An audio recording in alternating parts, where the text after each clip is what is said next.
Hello, Object Show friendos. Hope you're all doing well, feeling awesome, or as awesome as you can be. And if you don't feel too awesome right now, I hope things pick up for you. Mikey Bly back with another episode of Object Show Roundup today. And we've got a fair few things to go through today, actually. Yeah, as mentioned last time, we're definitely going to talk about Animatic Battle 4A. That's happening. We're also going to catch up on two brand new things, actually. They only just came out this week. So I'm trying to really stay on the ball. I will say I did not get around to one of the things I was going to try to get to was one of the recommendations from our Discord server.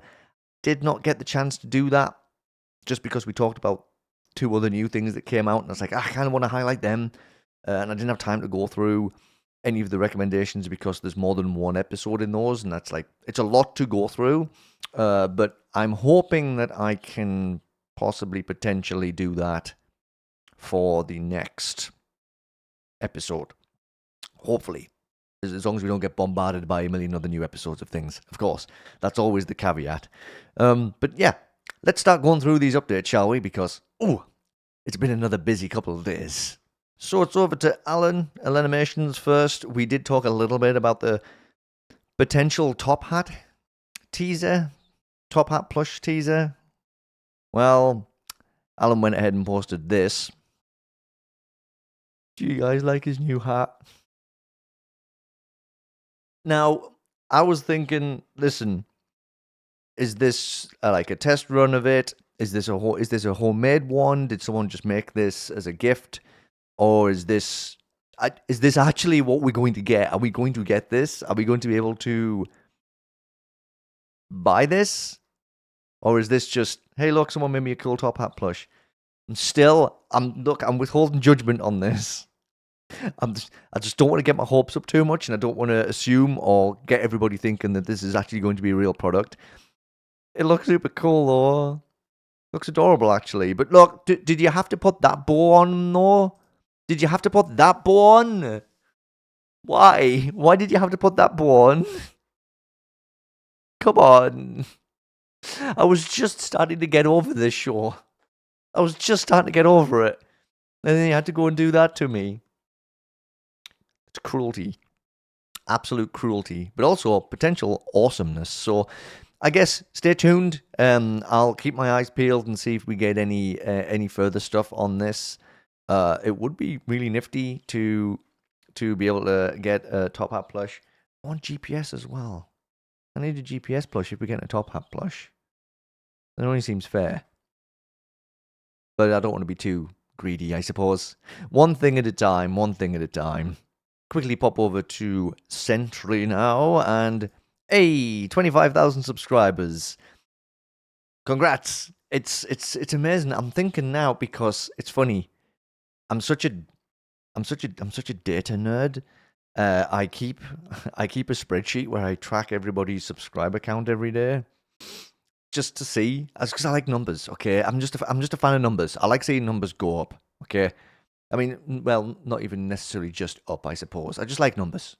So it was so funny to me because when I saw this milestone come up for Sentry, it was just actually this morning, Friday morning for me right now, and I was like, 25,000, and I was like, wait, how many subscribers did Sentry have when I started keeping track of this stuff? And it was just so fun, so I went to review my sheet, like the nerd I am, and Sentry had 11,000 subscribers when I first found his channel. 11,000. How far? And it's so far because this applies to like everybody that I've started following over the last not quite year yet. That there's been so much growth within all of these communities and all of these channels, and it just makes me so happy to see that.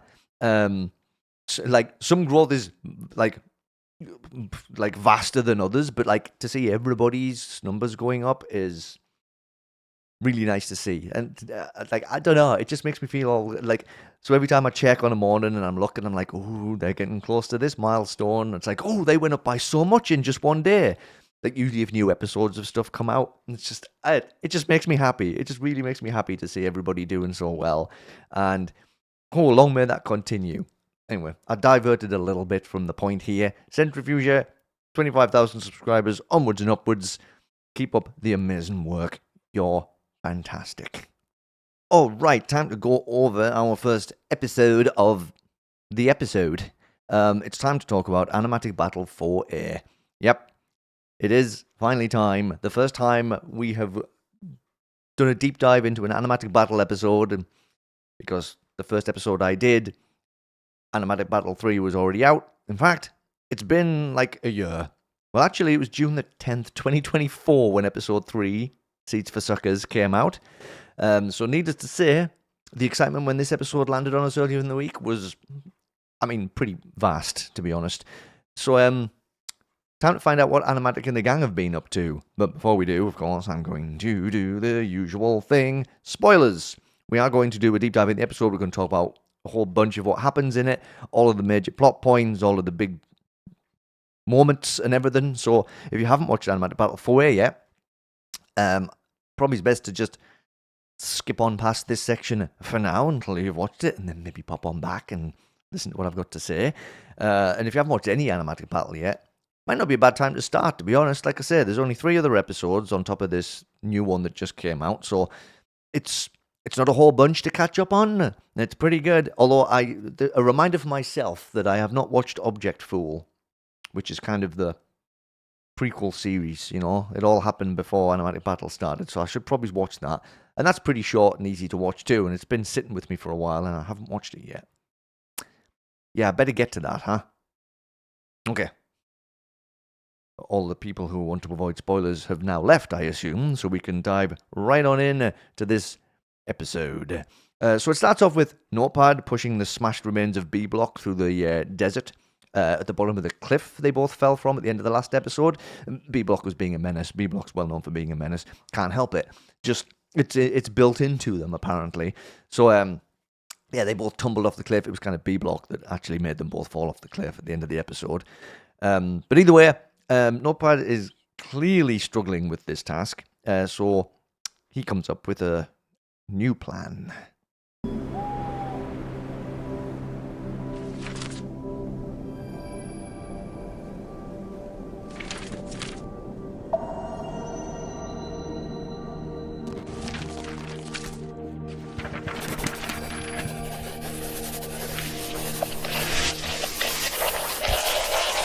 So yeah, it looks like they're going to be catapulting out of there eventually.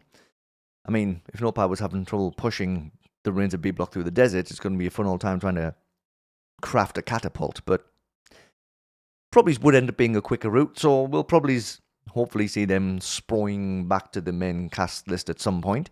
But for now, we flip over to the playground, where everyone is being, well, suitably unruly as always, while P looks on at everyone, disgusted. Yeah. That seems to be P's MO. So Bush, from Bush in a Pot, the wonderful fun pairing, encourages P to open up about why they feel the way they do, and P happily obliges.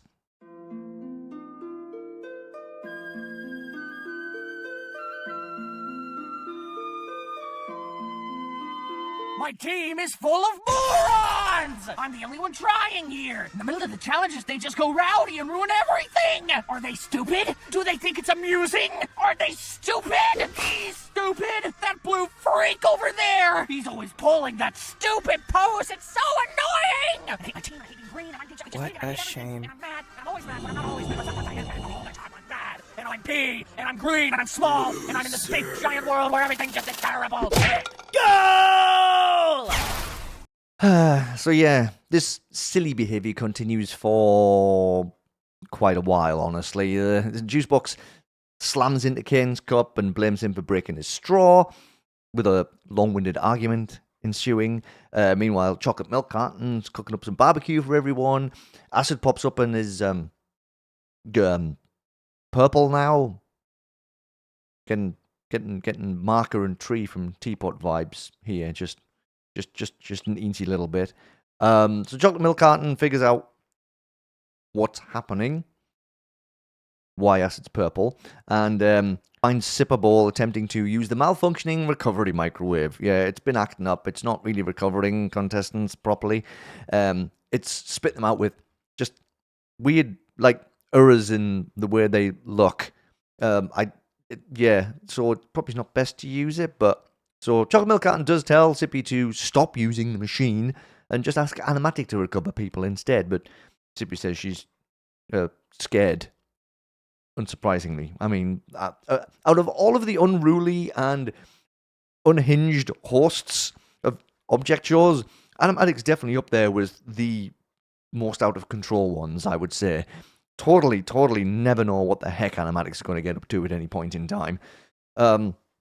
But as that discussion's going on, Nacho gets recovered, covered in guacamole instead of cheese. So Sippy does decide to give the Animatic route a try.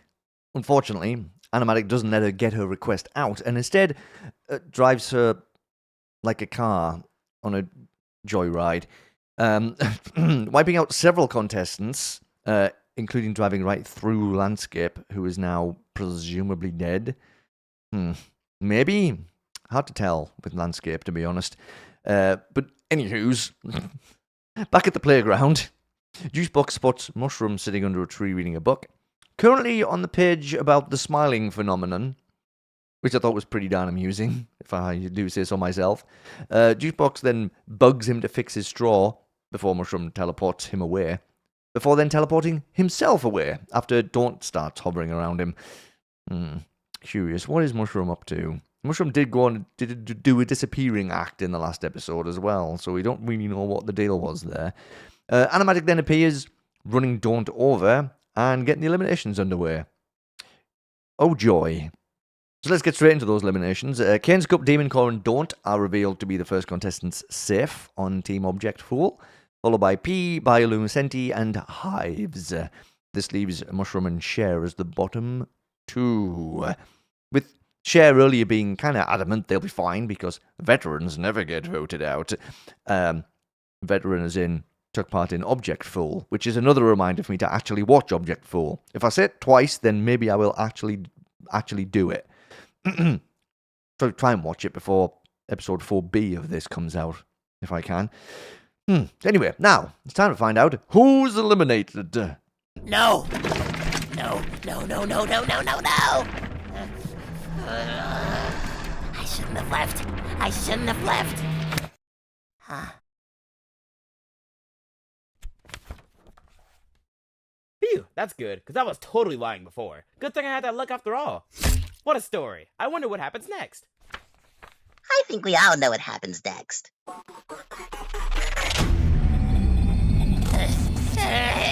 Not now! My work isn't finished! No!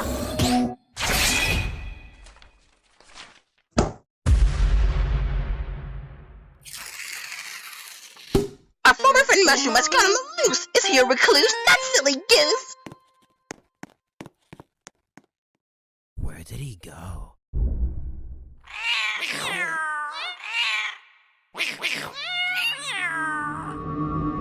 So, Mushroom is eliminated, but did manage to avoid being fully eliminated, for now at least. I wonder how long he can stay on the run for. He did also reference his absence in the previous episode there, so we still, like I said, we still don't totally know what he was up to, but clearly whatever it is, he wants to get it finished before anything happens to him.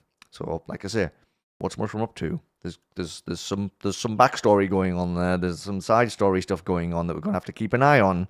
But regardless of that, it is time to find out who from Granta Swag is out of the game. God, I forgot how off the wall the team names were in this show. And I mean, I know that's another standard thing, but these ones are just something else, huh? Anyway, Notepad got the most votes for safety, and despite being lost in the desert right now, is still in the game, along with Acid, whom Animatic very intentionally calls Purple Acid, and Bush in a Pot, who Animatic calls Teapot. Huh.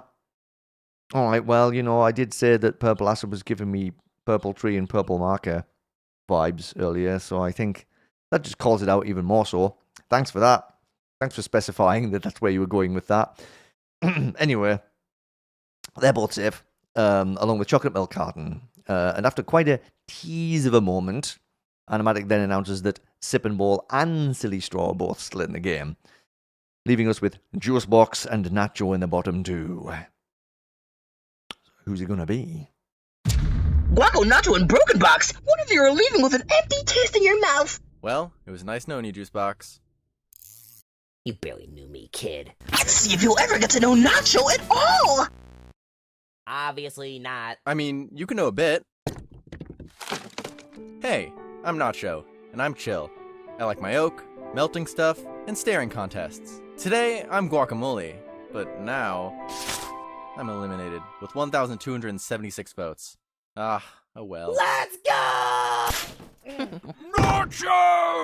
Oh, what a world! It should have been pancake batter! That's just life, man. I can't really control that.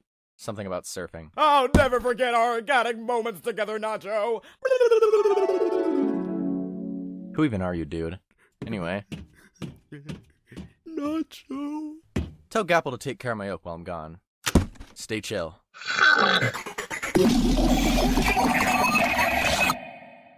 Oh, now I miss Notepad and Nacho. Whatever. He wasn't a real Strogging member anyway. Poor Nacho. I mean, to be honest, that's got to be one of the chillest eliminations I've ever seen in, like, any object show. So, took it in his stride, that's for sure. No screaming, no painful sounds. Didn't make me feel too bad about him. Still curious as to whether we're going to see these characters get brought back at the end of the show or if they're just gone forever. It's always a worry of mine, you know. I do get attached to characters in shows, not just object shows, just shows in general. So, you know, when eliminations like this happen in object shows and you don't totally know what's going to happen at the end of everything, I sit there and go, they can't be gone for good, right? They're going to come back, right? This is just a temporary thing while they're out of the competition. It plays on my mind way more than it should, and I know it's more than it should. I should just be like, okay, it's fine, don't worry about it right now. Focus on who's left, and we'll see what happens later. Anyway, I get too attached. So now the eliminations are done. We scoot over to Squirt Gun and Flashlight, who thank Raid for keeping an eye on B Block during the last challenge, which is something that Raid actually didn't manage to do. So he starts kind of panicking a little bit. So then, like, anyway, they turn away, and then as they're leaving, they turn back as if they're going to be wait a minute, very, you know, wait a second, did you actually? But they actually just ask if he can help remove the sticky note from Flashlight's face, which Raid also panics about. I'm like, I don't know if I can do that. This hero stuff is apparently hard work. Jedge then appears, trying to act all cool by pulling off sick tricks on a skateboard, and things go right back to chaotic again, really. It's just like we had that brief moment where it's like, okay, eliminations, it's serious stuff time, and then it's just like straight back to the silliness. Yoshi then runs past them all and directly towards the recovery microwave to try and recover the dead members of Happy Meatball. So that's Babomb, Bouquet, Bowling Ball, Golden Apple, Sticky, and Tomato.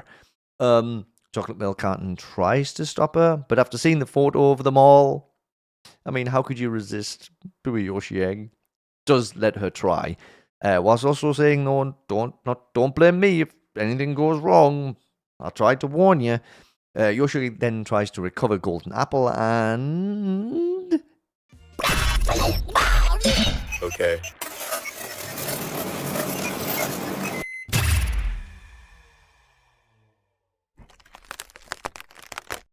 Ooh, looks like I'm waking up pretty today. Well, I personally think Rainbow Apple looked fabulous, if I do say so myself. Chocolate Milk Carton then decides enough's enough. Won't let Yoshi Egg use the recovery microwave again. So Yoshi Egg decides to try and succeed, where Sipperball didn't, by asking Animatic for help. Which he does. Wakey, wakey. What? We're back! But of course, he had to do it in his own weird, twisted way, because nothing is simple with Animatic. But hey, you know, all the happy meatball are back now, so yay. So after that, it's time to finally find out what the challenge is going to be. Finally, if we could keep everybody just on task for 2 seconds here. But what is the challenge? A wonderful Talent show! 15! Hey guys, it's me, Talent Show. What's up?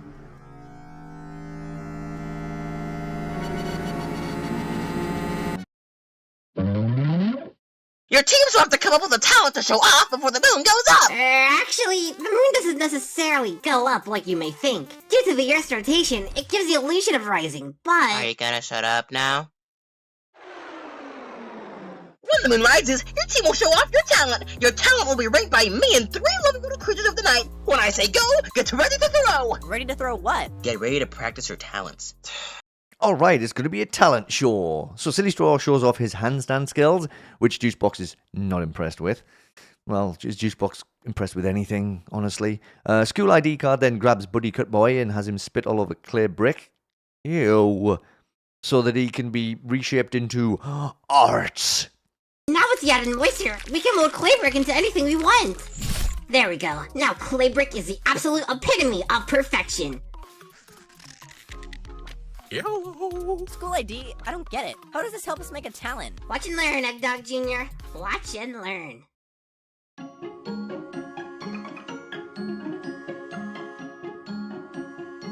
Yes. Such wonderful art. My eyes definitely don't need to be washed right now. That was beautiful.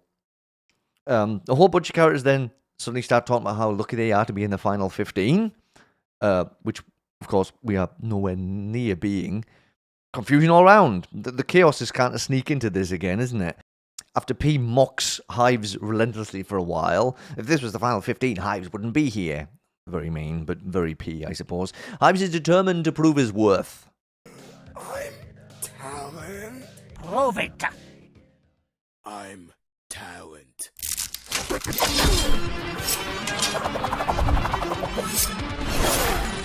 I wish I had 15 turtles. What? What? I can do better. Can we see? Yeah.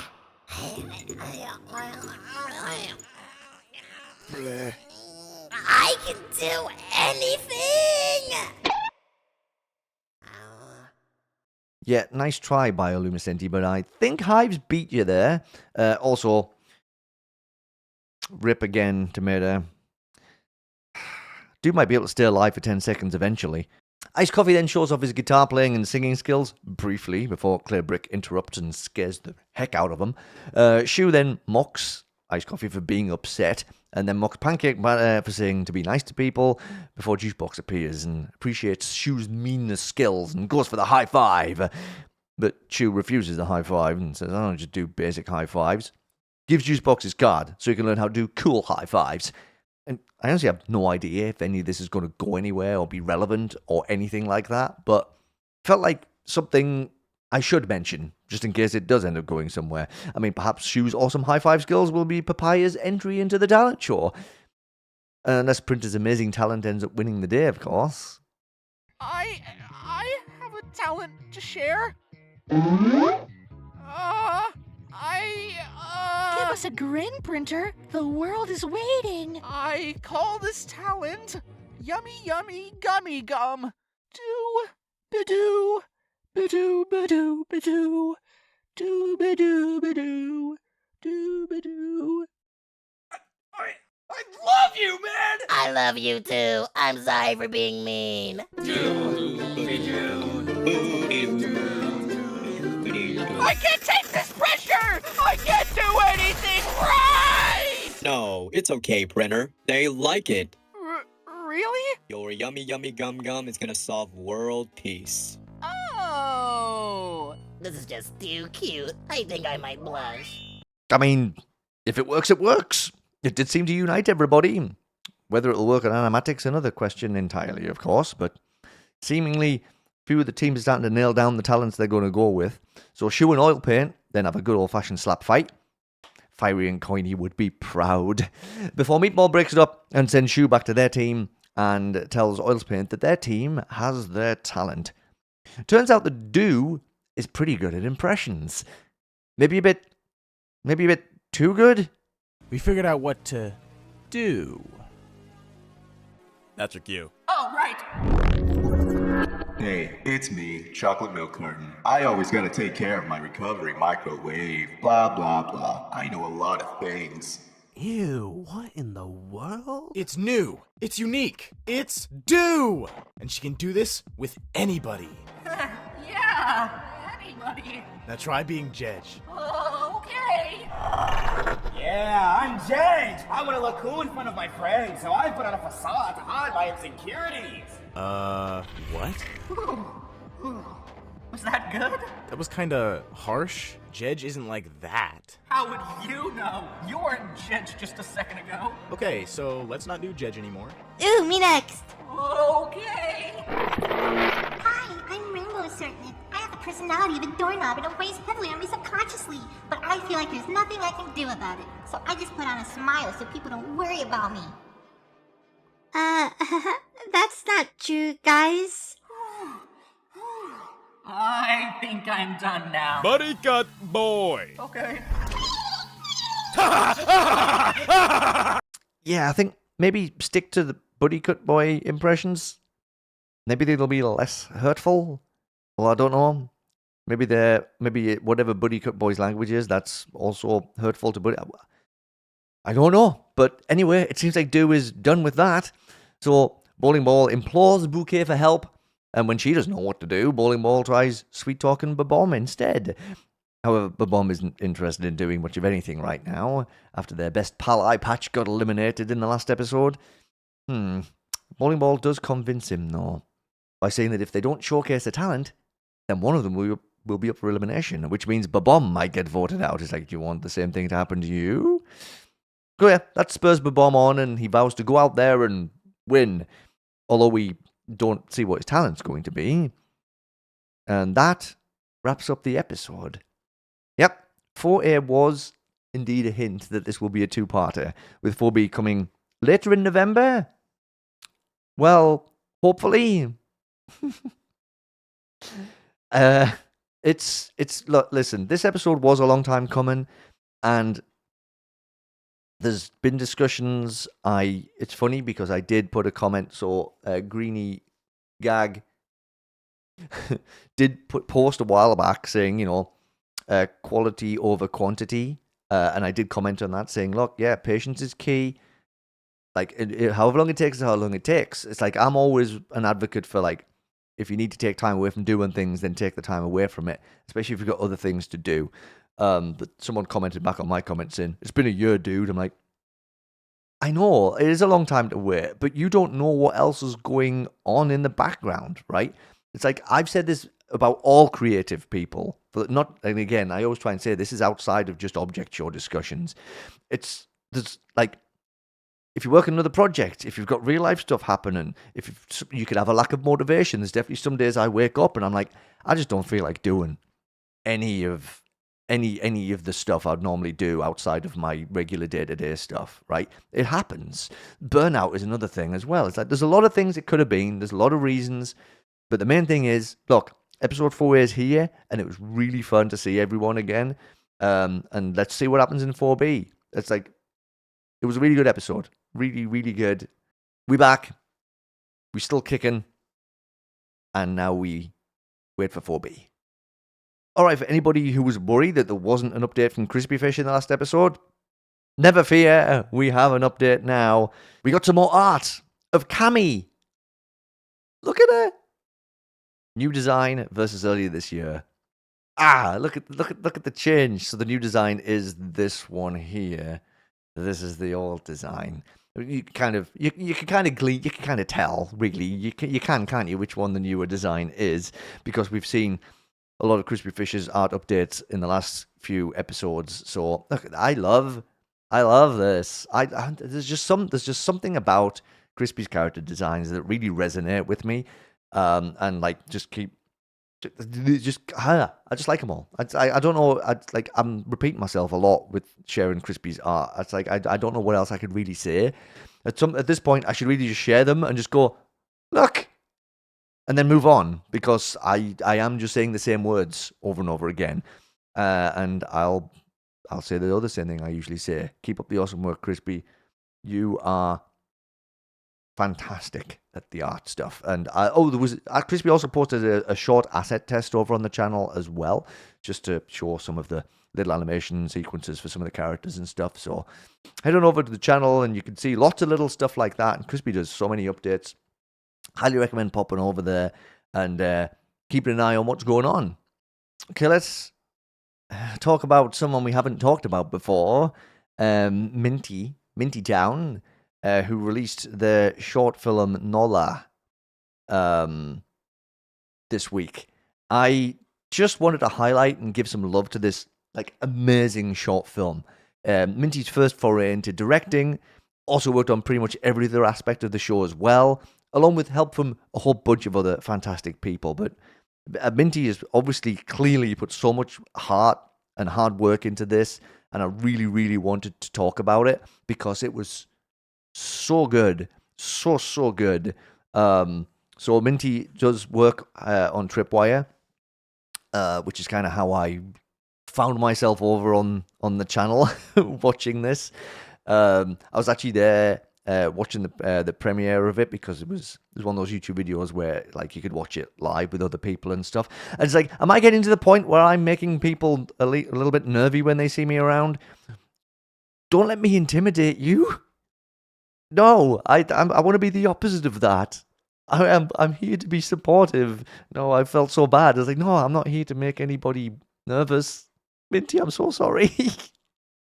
Listen, I'm going to talk about Nolla, and it's going to be good stuff, I promise. Before I dive into talking about Nolla, though, I do want to say, obviously, the spoilers, because I'm going to talk about the plot of what happens in this short film, like I do with every episode or thing we talk about.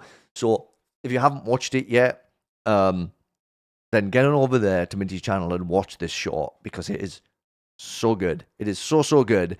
And really, I really want to encourage you to go over and just check this out, because I think it's fantastic work. I think all of the shows that I check out are fantastic work. I'm not trying to tier list them or anything like that, but this one just really is so good. It's super impressive. And honestly, well worth checking out. So, if you want to go check it out, definitely do that. I mean, you can listen to me waffle about it first if you want, and then go check it out. Because it's still worth watching, even if you know what happens in it. So the film starts off with one of our main characters, Rose. I'm going to say this, we don't find out her name until much later on.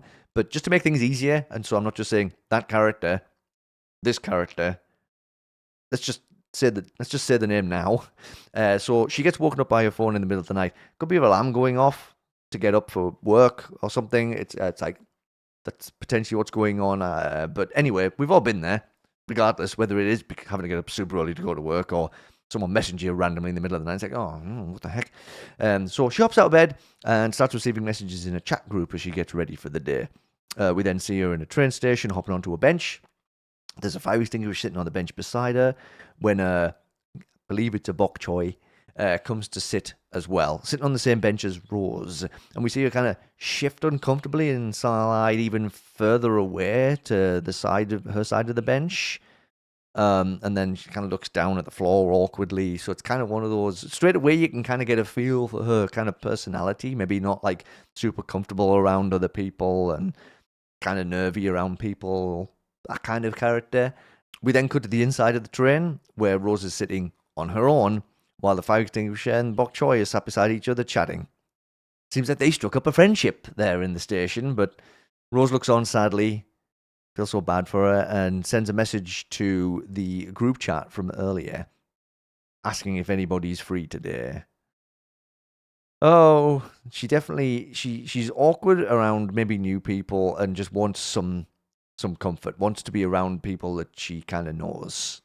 Now, also, I don't want to show like too much of the film itself in this episode, because I really want to encourage people to go and watch the whole thing.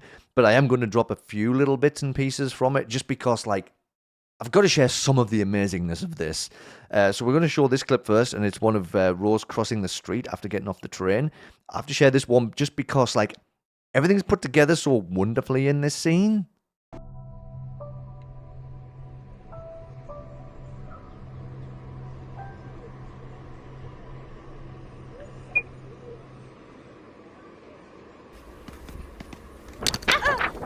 Oh my gosh, I'm so sorry. No, it's okay. Happens all the time. Here you go. What's your name? Oh. Like, oh, the way the camera angles change and the lighting and the shadows and like just everything just looks so good here. I am not an animation expert of any kind. I've never studied animation. I've never animated anything. I can't even draw. But that scene just stood out to me so much when I was watching it. I was like, this is like so just well put together. I was like, it just blew my mind. I could just tell that a lot of work went into that and the whole thing. Oh, then get back to the plot though. I mean, but Rose then arrives at a workplace, a bookstore called Stone Orchid Books. And after getting settled at the till, she checks her phone, which is what she was doing on the crosswalk, by the way, when she did bump into that other character. And then she leaves the chat group that she's in, because clearly nobody responded to her when she asked if anybody was free. So she obviously feels like, and maybe this is something that happens a lot. You know, this is little bits of story coming together without kind of saying it out loud. It's clever. I love it when this kind of thing, a story is told this way, because she posted a message in that group chat when she was getting ready for work earlier in the film as well, and we don't know if anybody even responded to the message that she threw in there. But like perhaps this chat group ignores her frequently or often, and she's just had enough of it. It made me sad because I was like, well, what if those are the only people she like had as friends or regarded as people she could connect with? I mean, we saw she reacted in the train station when bok choy sat near her. It's like, you know, seemingly hard for her to make connections with anybody like new. And it's one of those things. People say as you get older, it gets harder to make friends. I am such a flippin' yapper that I tend to still make friends here and there, especially since I started doing this. Now, I'm not going to go too far out and say friends, because that's a moniker that it's hard to put on some relationships. There's definitely people I appreciate. I don't know if any of them would regard me as a friend or not, but there's definitely people I have a whole lot of fun talking with in the OSC since I started doing this. So I guess I'm on the lucky side. I do like to reach out and I do like to connect with people. It's just, I spent years not doing that kind of thing. I spent years being like the small circle of friends and being the awkward one, the one who didn't really talk out loud too much, just kind of sat there and was just existed. And then as soon as I got to a certain age, I left it way too long, clearly, but I was like, why? No, this isn't who I actually am. I am a social person. I am someone who likes to talk to people. I am someone who likes to support people. And so this is what's carried me through this year. And geez, this has got nothing to do with film at all, but it's just made me think about my own life this last year. And like how enriching and like fulfilling it's become since I started hanging out in the OSC and watching these shows and making these connections with people, and like I'm having such a good time. I know I've said it before, and it's just that for some reason it just popped into my head just talking about Rose. Oh my word! I didn't even realize. I guess I kind of understand Rose a little bit because that was me when I was younger, and all of a sudden it's just made me think about all that other stuff. I'm so sorry. I totally went. Let's get back to the film. Someone walks in who's presumably her boss at that point, and we see her go through her work day. There's a funny moment when someone thinks the store is a library. Yeah, the joys of customer service. We also get a good look at the bulletin board next to Rose at this point, and it has some very interesting things on it. Yeah, free therapy consultations.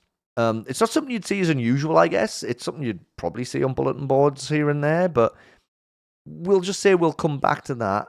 We'll come back to that a bit later. Anyway, at this point, the person Rose bumped into on the crosswalk earlier does show back up, looking a bit worse for wear. Ooh, I don't know. A screen's cracked and the battery's way down at 5%. Ugh. Anyway, I'm just going to also say this right now. This character's called Nicole. Again, just to make things easier, so I'm not just saying the character. So Nicole says she just happened to notice that Rose worked in this store. What could she possibly want? Alright. What's up? I'm getting really low on battery and I can't find a single shop with a wall socket. I'm sorry, but I don't think I can do that. We don't usually accommodate for... Shouldn't you be carrying around a charger pack? Well, I had one, but... Bad part of town.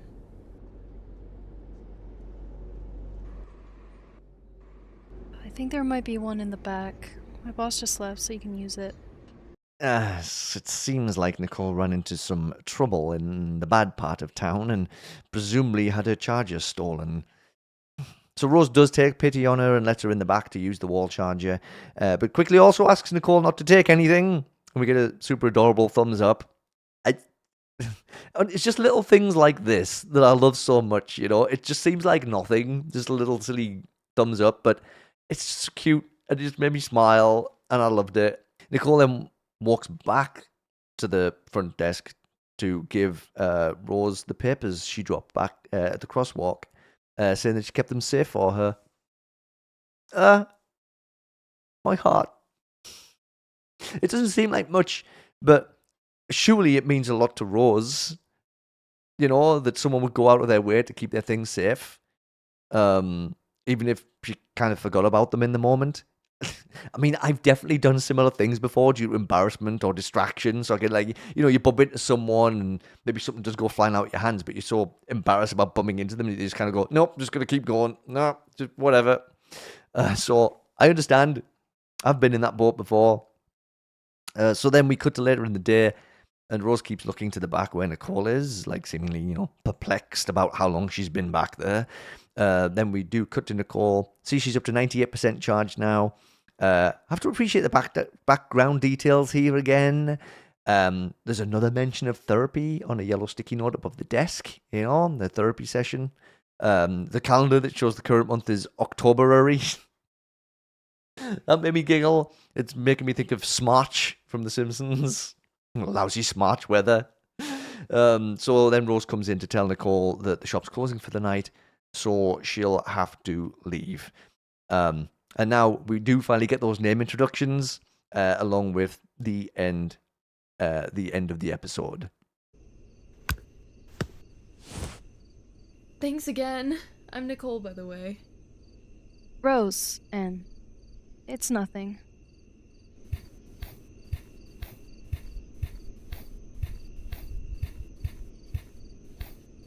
Hey. Sorry for how I treated you today. I shouldn't have been like that. I'm not a people person. It's okay. I understand how it feels.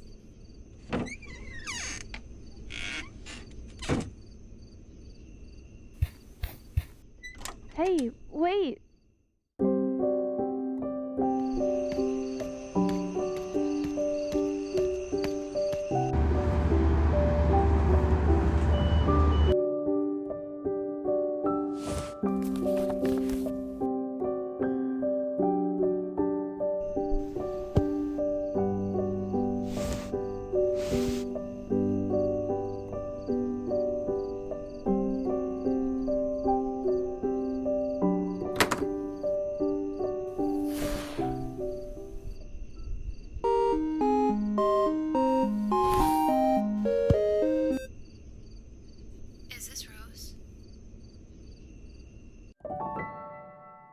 My heart again.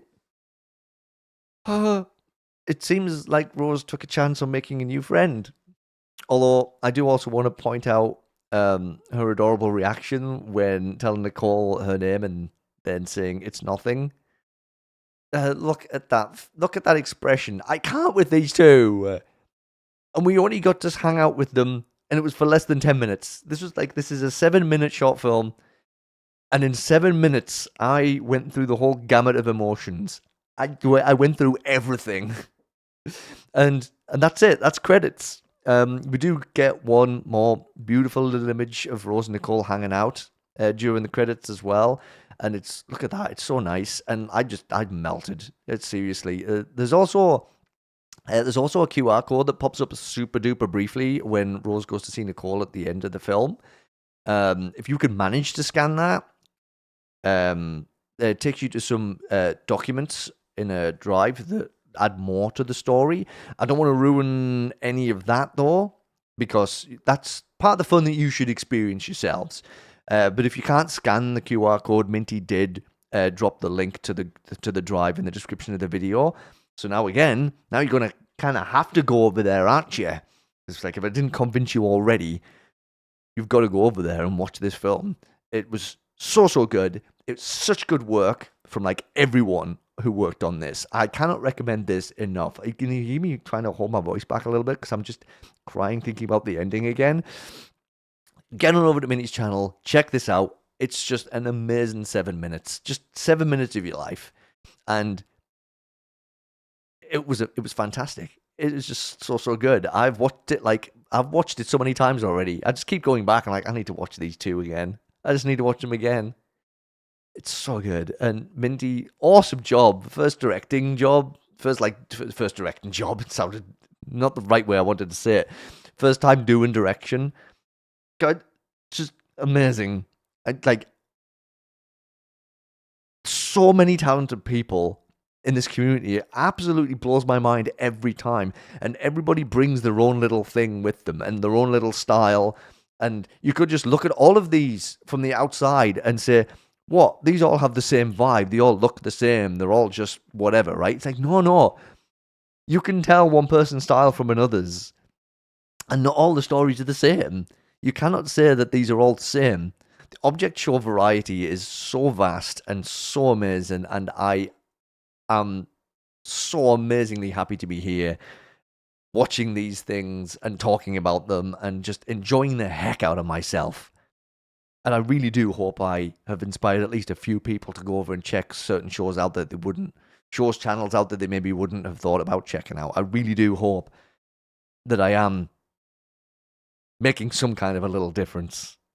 And even if I'm not right now, I'm going to keep on doing this. I'm going to keep on waffling about my favorite things and my favorite people. And you ain't going to stop me. But before we move on from Nolla, I do want to say as well that it actually means 0 in Finnish. Someone actually mentioned it in the comments of the video, and I was like, I knew I was going to look it up myself and see if it was, was a word. I'm painfully English. It's like I can barely speak English as well. So any other languages are just. But so it does mean 0 in Finnish, and I was like, huh. I wonder I wonder if it's like kind of a reference to Nicole's battery running low, not wanting to get down to 0. Maybe it was a reference to Rose having maybe 0 friends or something. I was like, I'm trying to make connections in my head about what the 0 could have possibly meant, but again, I don't want to get to Mikey overanalyzes everything again, so let's just leave it there. Just thought it was a little thing I wanted to mention before we moved on. Awesome work, Minty and the gang. Fantastic stuff. Seriously. Okay, time to move on to another brand new show that just came out. Actually, I guess Nolla wasn't a show. It was a short film. A brand new show that just came out a few days ago from Mooncookiez. It's called a POPTART PURSUE. So yeah, thanks for the recommendation, by the way. Someone did leave a comment on one of my posts recommending it. I believe it's gone, so I can't directly thank the person who recommended it anymore because I can't remember their username. But I do appreciate the recommendation. I decided to dive into this because, like I say, it's only one episode and it's just come out, and in the name of promoting anyone and everyone. It's like I don't want to, like, I do. That's why I do try and span a whole variety of different creators and channels. Was like, and I've said this before. We'll talk about Jack and Jellyfish stuff. We'll talk about BFDI stuff, even though they're really huge, because a lot of people do watch the BFDI stuff. But we'll also talk about stuff like this. Up and coming, the new creators, the new people entering the object show sphere. It's like I am here to talk about kind of, well, as long as I have the time. That's the problem, of course. It's like if I'm suddenly trying to follow like 200, I don't know if I'll be able to do that much with the time I have. But I'm going to try my best. I will try my very best to promote as much as I possibly can. Even if it ends up being like really short, just shout outs to channels or something. I'm going to try my best to do episode breakdowns as well as like as much as I can. So POPTART PURSUE, first episode did just come out. So we're going to go over it. Spoilers, if you haven't watched it, if you haven't maybe even heard of it, maybe go check Mooncookiez' channel out. Maybe check the episode out first, and then come on back and see what I have to say about it. As like always, all of the channels are like tagged in the description, so you can head straight on over to any of them. So yeah, I would recommend this, but pop over there and watch it, and maybe come back and hear my thoughts afterwards. But if you have watched it, and you're here maybe because I'm talking about it, then hello. Let's talk about episode 1, shall we? So the episode begins with a bunch of people just arguing. Yeah, that's always a good start, isn't it? So we learn that they seem to be arguing about flavors? Things remain a bit vague until we hover over to a character called Mr. Theorist, who claims that fudge chocolate is clearly the superior choice. Wait a minute. Flavors? The show's called POPTART PURSUE? I think I suddenly tuned into what's going on here. Anyway, the argument continues unabated for a little while longer. Also wanted to point out that this is another one of those shows with a lot of stuff being snuck into scenes in the background or super quickly, like super quick things happening, which makes me think of It's Time for the, like this example from a camera zoom moment. You ain't hiding that emoji from me. I saw that. So, yeah. It's one of those shows, too, where there's lots of little bits of chaos going on. Unexpectedly. So, another character called Check tries to reach a compromise with everyone by saying they should agree that all of the flavors are equally good. Which leads to one of my favorite moments in the episode, actually, where another character called Cheesy Cracker goes through all of the clearly not good flavors. If we can't all agree on the best flavor, then let's all just agree that they're all equally good. No! If all the flavors are good, then what about this flavor? Okay, all but that one. Well, how about this one? Or this? Or this, or that, or these? Are those even real flavors? That doesn't matter. What really matters is that wild berry is the best flavor. Ew.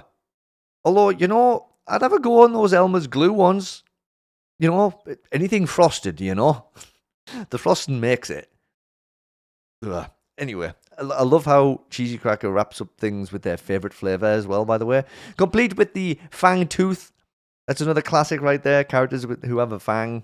It's always a very cute addition to a character, if you ask me. I love that.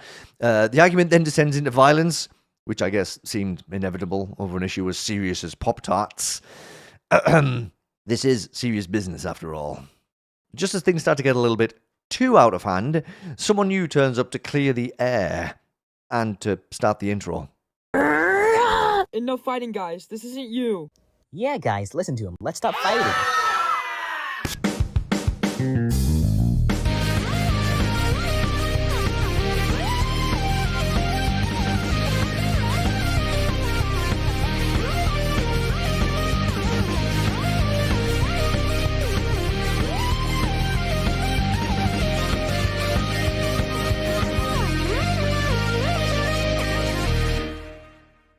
So there we go. Now we know who everyone is. We have got Toasted PBJ, Sticky Notes, Check, Cheesy Cracker, Mr. Theorist, Banana Milk, Ink Bottle, and Egg Timer.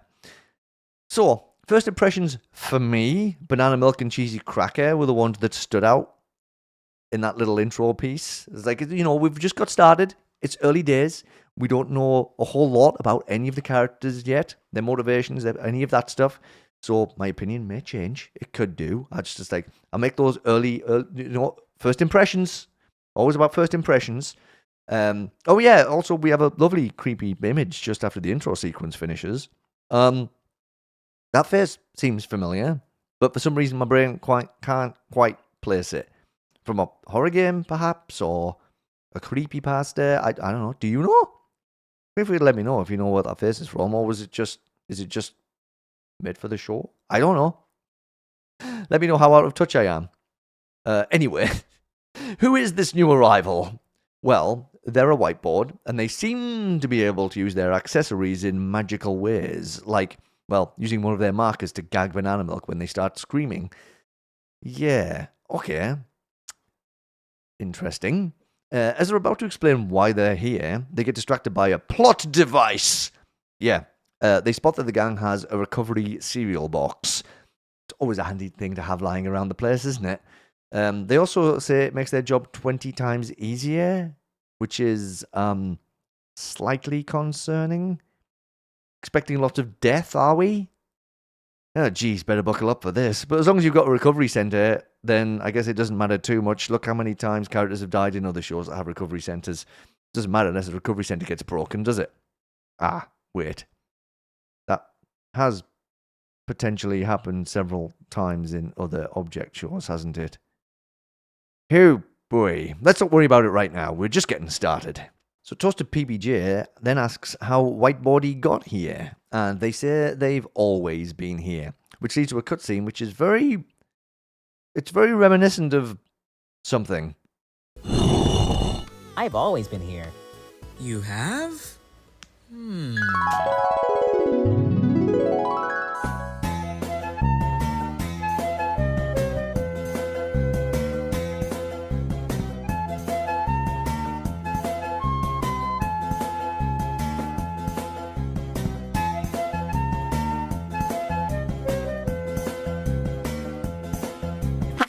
I guess you have been here this whole time, haven't you? Oh yeah, that's one for the BFDI fans. What in the Profiley? Profiley's always been here. Whiteboardy then reveals why they're here. They have a Pop-Tart box that can produce any flavor the holder desires. I wonder what Pop-Tart flavor I would make for myself. I'd have to have a think about that one. What Pop-Tart flavor would you create? There's a good little thing to have a chat about. There we go. What Pop-Tart flavor would you make exist? So, we have our host, we have our prize, which means we have our contest.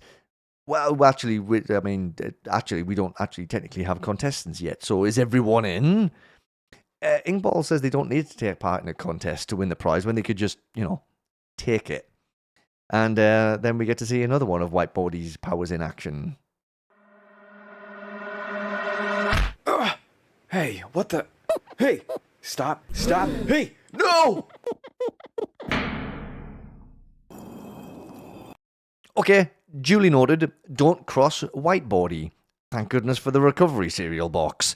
Unsurprisingly, everyone suddenly seems super keen to take part in a contest. Yeah, sounds super fun. Totally want to do that. Not at all thinking about stealing the Pop-Tart prize anymore. Nope, definitely going to compete for it. Yep. So after that, we have a super fun fake-out intro, complete with a hurried ad break style jump cut, which I honestly thought was so funny, and I love the different art styles in the ad break sequence here as well. Now that we have everyone, we can finally begin POPTART PURSUE. Wrong show, dude. Oh, let me just,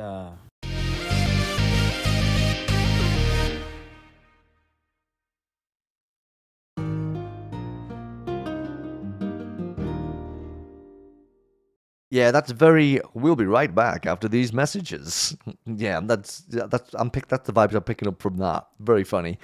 Ink bottle and check. Then ask how this is going to work. But before we get to that, going to point out another one of those quirky little animation moments after Whiteboard slaps them both in the face for even daring to ask if things just get started straight away. Yeah, what's Check's eyes and mouth doing up there, huh? Again, it's time for the vibes are powerful. And I also know that it's time for the isn't the only show in the world to do that kind of thing. But for some reason, it's the first one that pops into my brain. So forgive me. I know the shows do stuff like this, but I've just noticed it a lot in ITFT. Anyway, as per Object Show rules, the contestants now have to make teams. 2 teams of 4 to be specific, and give themselves team names. Ah, yes. So, when contestants do get to make their own teams like this, it's always a good way, to me, it's a good way to show some of the characters' motivations, their personalities, who they may or may not already have friendships with in the group of, characters. So, I am a fan of this dynamic. And we get a good example of this, straight away when Banana Milk goes to talk to Cheesy Cracker. Yo, Cheesy Cracker! Huh? Me? I mean, what has inquired you to call me? Wanna team up? You're the smartest person I know, so... I'd love to, but now we just get 2 more people to join our endeavor of winning. I love this interaction so much. And you know what? It makes me wonder if Cheesy Cracker was just happy to be approached by anyone to be on a team, or specifically because of who was doing the asking. Guess we'll just have to wait and see as time goes on. Ink Bottle then gets Toasted PBJ to start up a team, and when they try to figure out who else to ask, Sticky Note appears from behind a nearby rock, and Ink Bottle decides to invite them too. Who else should we get, though? I don't know yet. Maybe that guy. I don't know. There's just something about Sticky Notes waving hello that makes me makes me crack up. It was so funny to me for some reason. Gonna have to add them to my favorites list now. Why do I feel like just every character is going to end up on my favorites list? I don't know. Anyway, Check and Mr. Theorist then join up with Banana Milk and Cheesy Cracker, while Egg Timer finishes the numbers for Ink Bottle, Toasted PBJ, and Sticky Notes team. So there we go. We have the teams. Now we need the names. Banana Milk comes up with Go Bananas for their team, with only Check trying to protest before being cut off by the logo. Funny how these team logos just appear. It's funny. It's another Object Show staple that I find very amusing. Meanwhile, over on the other team, just as Egg Time is about to come out with the team name, Sticky Note slaps him into pieces. Ow. It's a bit uncalled for. And I just added you to my list of favourites as well. Anyway, so what's this amazing team name you've got, Sticky Notes? Oh. I'm not so sure about that one. Although Toasted PBJ and Ink Bottle seem to like it. But Egg Time is more where I'm at with this one. But unfortunately, you say the team name out loud and finish it, then that's it. It's set. So yeah, it is Go Bananas versus Team Testosterone. Oh dear. Whiteboard then draws a portal and teleports everyone way up into the sky. Woo! And Toasted PBJ notes that everyone has parachutes. Cheesy Cracker asks what the challenge is, and Whiteboard tells them that it's Spleef. Well, that Spleef is the first part of the challenge anyway. For those not in the know, Spleef is a game in Minecraft where players have to destroy blocks underneath other players to make them fall into a pit. So that explains the parachutes everyone has. Hey, at least Whitebody's thinking about their safety. Kind of.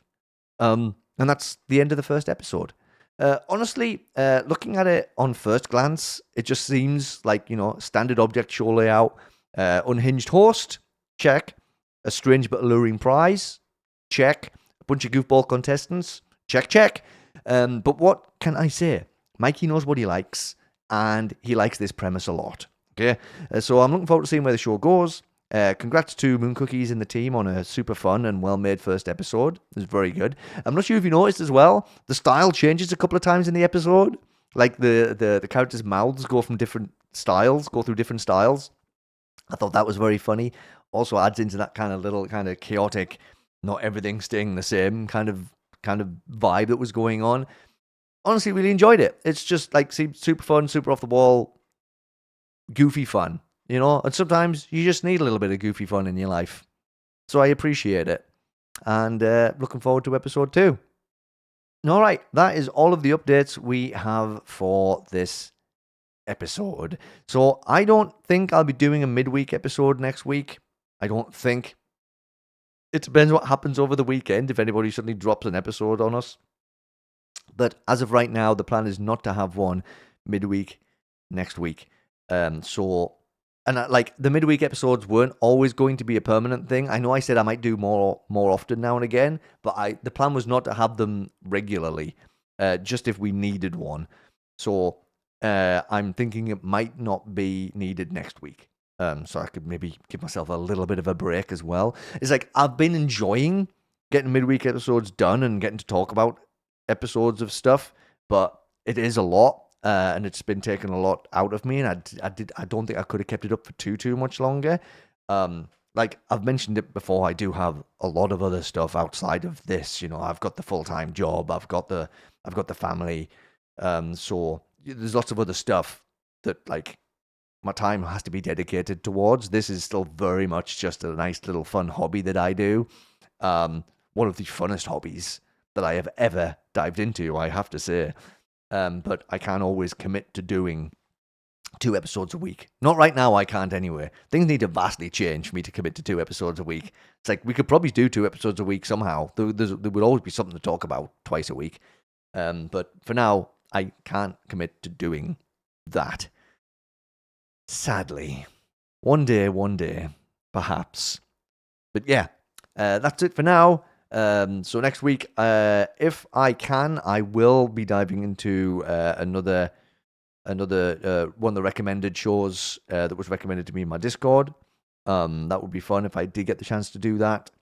And we'll see what happens over the next week. See if anybody decides to drop any other episodes of stuff on us. The one thing I will say is that surely probably sometime in the next couple of weeks, maybe if the schedule stay on the usual schedule, we will probably get an episode of BFDIA, Jack and Jellyfy at some point in the next maybe couple of weeks. It could be further at the back end of November, I don't know, but could expect that sometime soon. But they're very sneaky sometimes, and they don't tell you when episode's coming out till like the day before, and it's like, oh no, or the day of. They've done day of before, which always throws me right off. I'm like, oh my word, I wasn't ready for this. So that's a potential. We'll have to wait and see on that one. I don't want to say for sure because, you know, there's nothing official. It's just all you can do is assume there, and I don't usually like assuming. So I'm just throwing it out there as something to think about. But as for everything else, that's it for now. As again, thank you all for being here. I love and appreciate you all. Whether you were just here for 10 seconds, just checking in on the one show you wanted to see me talk about, or the one creator you want to see me talk about, or whether you stay for the whole video, every single moment you're here means the absolute world to me. Please do the usual things to please the algorithm. Please don't forget to like the video, subscribe to the channel, share the video, hype the video. That's another newish thing that I only just noticed not long ago, that you can hype videos now. So I don't know what that really does, but heck, if you want to do it, go for it. If it helps, it helps, I guess. And yeah, that's everything. You all take care of yourselves. Keep watching object shows, keep making object shows, and keep discovering new object shows. And I will see you for the next episode of Object Show Roundup. Toodles!